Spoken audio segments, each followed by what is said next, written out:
good? What's good? We are back. Triple P, Paul Pickett Podcast. I am your host, the one and only Paul Pickett, aka the Common Sense Podcast, your source for music, sports, politics, world events, and much, much more. I've been wanting to react to this. Stephen A's reaction to the controversial 1957 photo of Cowboys owner Jerry Jones. And before we get into it, let's give you a word from one of our sponsors. It's that turn, that lit, that slap. It is that one, that Everybody talking about this new drink. They like that turn, that lit, that slap. It is that one, that everybody talk about this new drink. They like you can dizzle too. Dizzle is a premium luxury liqueur mixed with agave, tequila, French cognac, and orange liquor mango mix. Throw your dizzle on ice, and it's nice. If you want to order your very own bottle or bottles of Dizzle premium luxury liqueur, go to dizzlebrand.com, click on our locations, scroll down to one of the top 3 website links. I recommend Emilio's Beverage. Must be 21 and over. Shipping and handling is included. Also, if you're located in California, Oklahoma, Kansas, or Arkansas, scroll below them website links, and there's actual store locations in those states as well. Coming soon to your state or city near you. So let's get into it.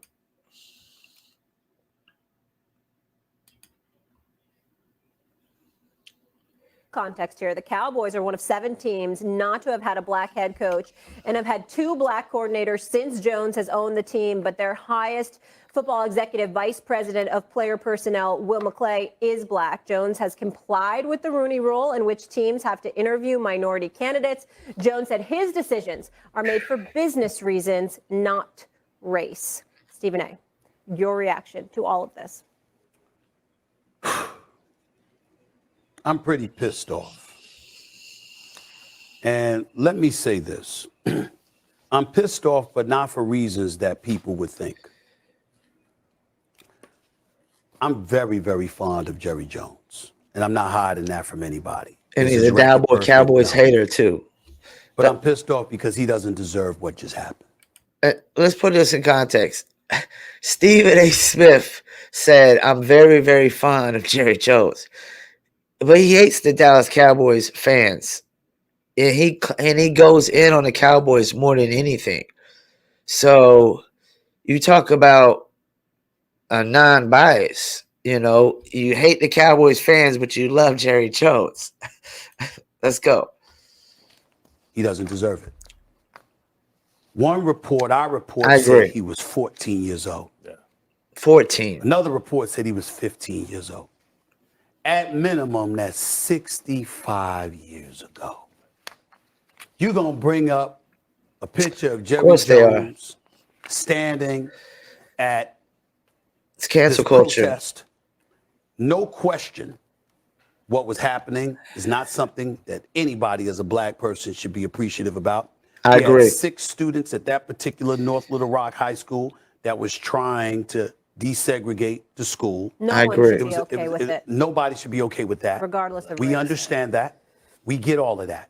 We also understand what we as black people and as black folks, black men have to deal with. And by the way, to some degree, we still deal with a lot of things, and we all know it.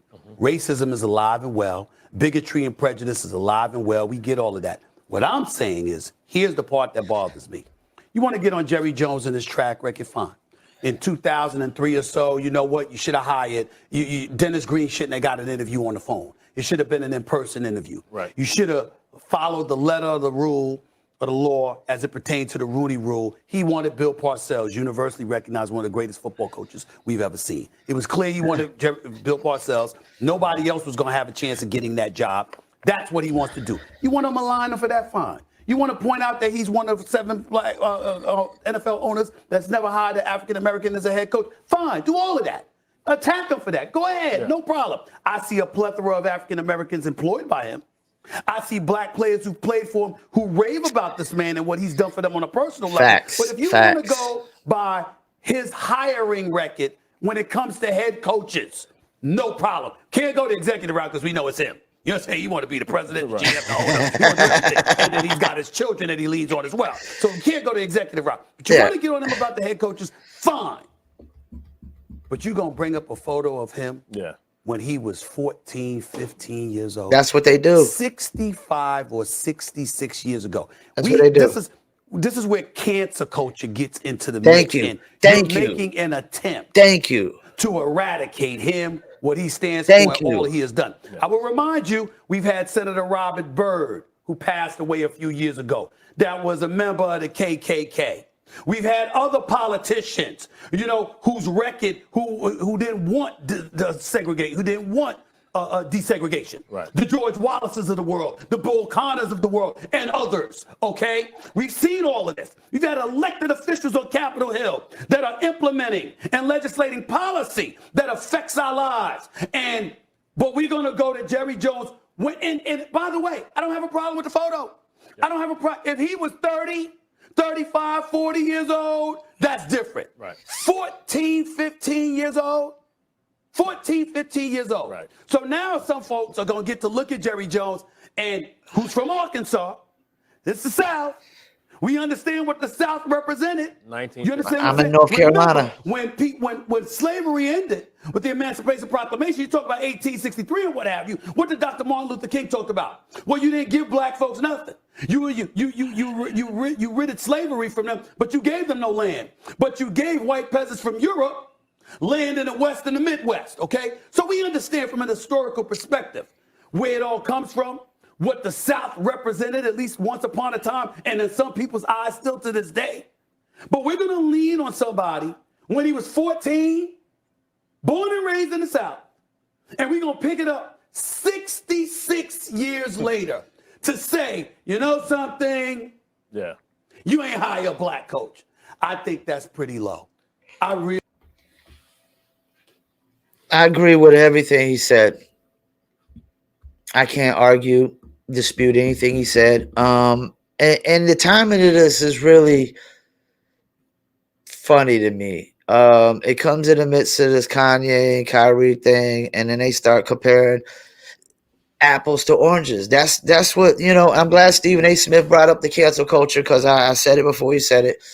And they're comparing apples to oranges. Like, when I was 15, 16 years old, I was on the run for the police, following the lead of other people. I was following 20-something-year-old men's lead. I was a teenager following the lead of 20-year-old grown men, got caught up and got in trouble. And I wasn't guilty by association. I was guilty. Went on the run for the police, ended up turning myself in. But am I the same person that same little kid that was following somebody else's lead? Hell no. I don't follow nobody's lead. I lead the followers now.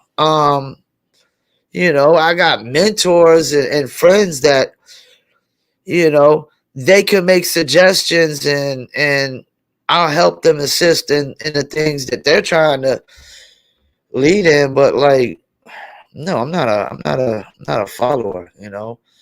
Followers are the blind leading the blind. I'm not the same person I was when I was 15 or 16 years old. I'm not the same person I was before I became self-employed. When I became self-employed, it definitely changed me. It brought a certain kind of confidence in me, and which brought a cockiness and an arrogance, and you know, knowing what I know in my business, like, you know, also when you know almost everything there is to know about the business, it gives this like Mr. Know-it-all kind of mentality. But like, I agree with Stephen A. Smith. This is just cancel culture. They're trying to compare this to like Kyrie and Kanye's actions. We can't compare the actions of grown 30-year-old men to the actions of a 14-year-old, 15-year-old kid who, you know, kids are so impressionable. All they do is try to fit in. They don't try to stand out at that age. They try to fit in, you know, and that's the thing. I'm in the business of standing out. I'm a different breed of human being. You know, I'm not your average person. I'm not your average breed of human being. I'm single. I'm self-employed. I'm not the same person I was. I was 14, 15 years old, and that's the thing. Like we gotta stop trying to bring up these 50, 60-year old, mistakes that people made and punish them for it without, finding out, have they changed from it? Are they still the same person that they, like, have they totally learned from their mistakes? Have they totally, I guess, as Christians or would say, repent from their mistakes? Yeah, it's cancel culture at its best, man. I'm not a Dallas Cowboys fan. I'm not a Jerry Jones fan, but I like Jerry Jones. Yes, he apologized. He's taking accountability. But like, damn, if we're gonna assassinate people for every little mistake they make in life, I mean, he was 14 years old, and he probably didn't even know really the the like how enormous this issue was. This is around civil rights. He probably didn't really know he couldn't grasp a concept really what was going on. I'm telling you, like, kids at that age, they don't even understand racism. They're just taught it, or they're just following the lead of other people that are doing racist things. And around that time, there was a lot of racist stuff going on around civil rights movement, Jim Crow era, and all that. I mean, but it seemed like we were in such a better place when me and my mom voted for Barack Obama. And then second term, this cancel culture, this woke culture just came in and started accusing people who voted for this man for being white racist supremacists, white privileged people. And that's where we are. That's where we're at today. We can't walk that back now. It's too late. Um,